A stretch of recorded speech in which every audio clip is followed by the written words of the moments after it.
Halo teman-teman, kembali lagi bersama saya Radika Gilang di Official RJBS. Ya, kali ini kita bakalan belajar investasi lagi dan info buat teman-teman yang sudah subscribe sebelumnya. Jadi konten ini kita bakal belajar investasi lagi mulai dari basic, mulai dari nol kita bakalan belajar investasi mulai dari bawah dan kita sama-sama belajar nanti ke depannya. Dan di konten kali ini kita bakal terus update tiap minggunya mengenai belajar investasi, materi-materi yang mudah dipahami. Yang pertama, di episode yang pertama kita bakal belajar investasi, kita bakal mengenal basicnya dulu, belajar investasi.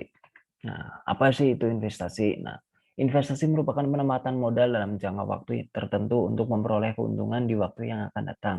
Nah, jadi kita menyiapkan modalnya itu apa? Berupa uang. Nah, uang itu di jangka yang ditaruh di beberapa instrumen investasi untuk memperoleh modal plus keuntungan di waktu yang akan datang.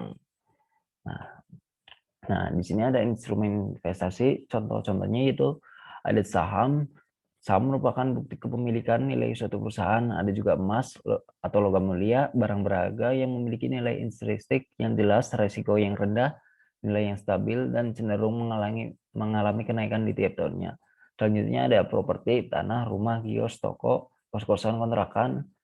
Nah, kalau properti ini memiliki risiko yang rendah karena nilainya dari tahun ke tahun mengalami kenaikan atau peningkatan.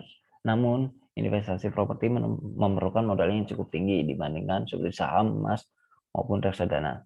Nah, yang keempat ada reksadana. Reksadana merupakan instrumen investasi di mana dana dari para investor dikumpulkan menjadi satu dan dikelola oleh manajer investasi ke instrumen investasi yang berada di pasar modal. Nah, contoh lainnya dari instrumen investasi ada deposito, P2P lending, obligasi, kripto, dan tabungan. Nah, tapi yang kita bahas di belajar investasi kali ini yaitu seperti kita bakal belajar saham dan juga reksadana. Untuk emas, properti kita bakal pelajari jika memungkinkan, dan di contoh lain kita nggak pelajari dulu. Oke?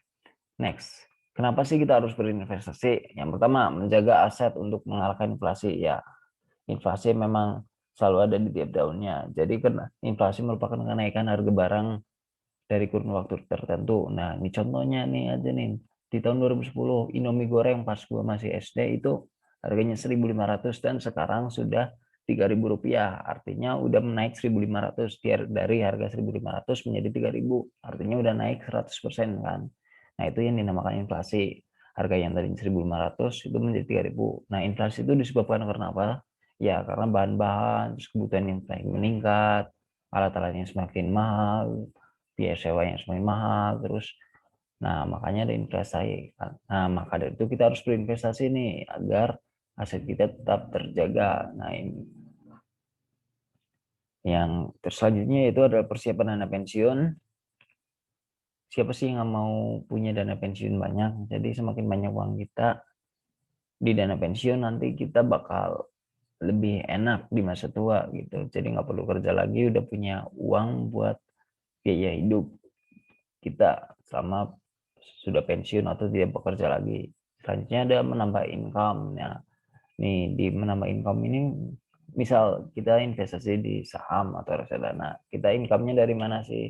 Nah, kita bisa dapat dari capital gain, kita bisa dapat dari dividen. Nah, kalau investasi dari emas juga kita bisa mendapatkan capital gain juga. Nah, kalau kita investasi properti kita bisa mendapatkan kenaikan harga, harga tanah, harga kontrakan, dan lain-lain gitu. Terus selanjutnya ada cepat kaya, mengikuti tren, punya banyak portofolio. Ini juga bagus sih, apa namanya, uh, manfaat kita berinvestasi, kita bisa cepat kaya, mengikuti tren, punya banyak portofolio. Nah, tapi yang paling penting itu tiga di atas, yaitu menjaga aset untuk mengalahkan inflasi, persiapan dana pensiun, dan menambah income ya. Nah, ini sumber ini diperoleh dari webinar soal saham Indonesia. Dan jika ada kekeliruan, teman-teman boleh komen di bawah ini. Nah, sebelumnya ada hal yang perlu diperhatikan sebelum berinvestasi. Nah, apa sih yang harus diperhatikan sebelum kita berinvestasi? Yang pertama, kita income harus lebih besar dari expense. Nah, pemasukan harus lebih besar dari pengeluaran. Kenapa bisa begitu? Nah, jika jika kita pengeluarannya sebesar 5 juta per bulan, nah maka dari itu kita harus memiliki pemasukan lebih besar dari 5 juta itu agar kebutuhan kita sudah terpenuhi dan kita memiliki dana yang bisa ditabung, disiapkan untuk dana darurat, dan bisa disiapkan untuk investasi. Ibaratnya kita punya modal, punya pemasukan 7 juta, pengeluaran kita 5 juta. Nah, sisa 2 juta dong. Nah, 2 juta itunya buat apa? Nah, 1 jutanya untuk tabungan, 500-nya untuk dana pensiun, dan 500 ribunya untuk investasi. Nah, karena 500-nya ribunya itu untuk investasi, dan pastikan uang 500 ribu itu menjadi uang dingin yang ketika ketika kita butuh, ketika kita memerlukan uang, sudah di backing oleh dana darurat. Jadi uang dingin itu tidak terpakai. Nah, karena investasi investasi merupakan instrumen yang memiliki resiko.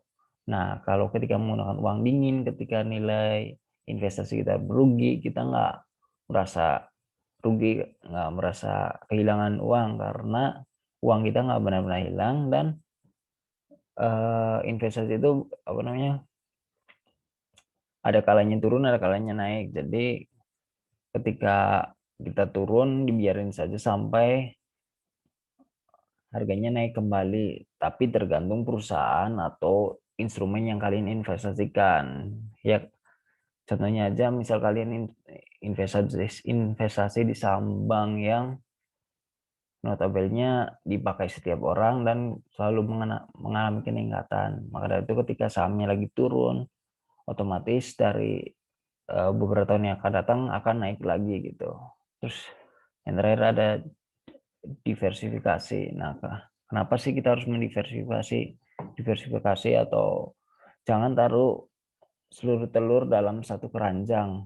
Karena kalau keranjang itu jatuh, kalau satu keranjang itu jatuh, maka semua telur itu akan pecah. Nah, kita bakal merugi semua. Risikonya lebih tinggi. Jadi untuk mengurangi risiko, kita menaruh telur kita ke 3 keranjang, 2 keranjang, 4 keranjang, bebas. Itu tergantung profil risiko yang bakal kalian pilih gitu.